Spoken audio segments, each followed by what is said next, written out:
I'm from Benin originally, born in a city called Porto Novo.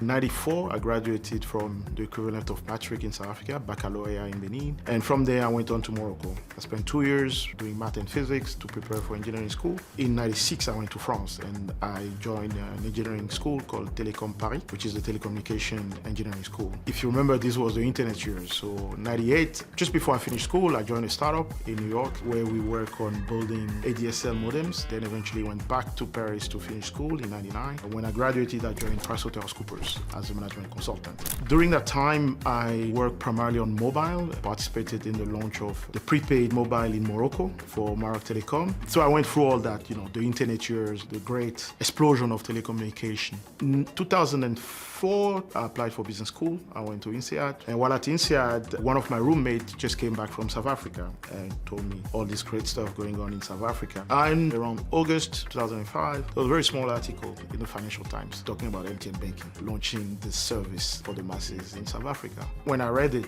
everything just came together. It was, the telecommunication background I had, the migrant I was, who was very familiar with, moving money, the importance of moving money transfer. And it was just the moment that say, this makes so much sense. And that's how I moved to South Africa. And I started at MTN 1st February 2006. Those were the expansion years. When I joined MTN, it was about, I think, 8 operations. Within 2 years, it was 21 operations. So it was the massive scale. But what was most visible was just the power of mobile, how it was lifting up people, how it was just creating opportunities across the continent. And it was really a place of pride. It felt like Africans are doing something for Africa. I think the MTN banking experiment, once I got close to it, was really just that, was an experiment. It was very clear to me that we were on the verge of something big. The opportunity was very simple. You look at the bank population versus the unbanked population, and there was a whole lot more people with phone than people with bank accounts. So if you just close that gap, that was the opportunity, more or less. What we summarize it back to is that to succeed in that market, you needed 3 things. A huge user base to work from. So MTN, tick.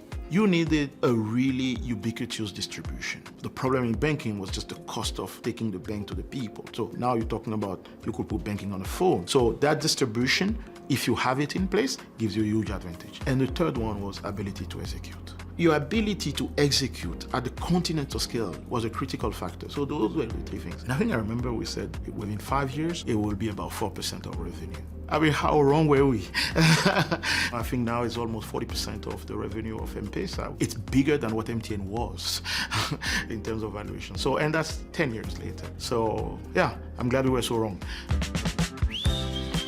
Tech now, it's easy because it's kind of over the top. We can sit here, we can walk around here. There's no servers in this office. It's all in the cloud. When we started MTN, there was no cloud. You have to install this thing physically somewhere, and you have to run cables sometimes. I mean, for me, it's like, it's the first builders, really. I always say we stand on the shoulders of giants. And that layer is what makes so many other things possible, because there is that infrastructure, which today we just take it for granted. And I'm glad we do, but it took courage.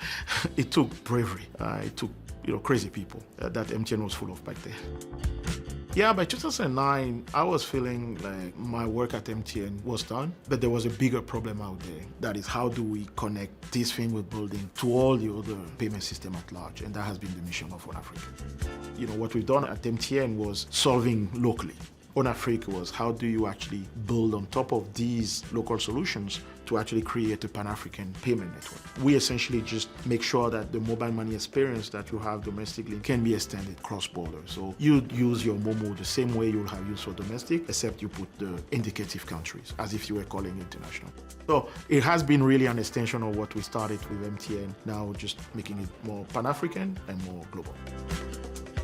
I'm mostly driven by what is possible. And every day I feel like what is possible is so much bigger.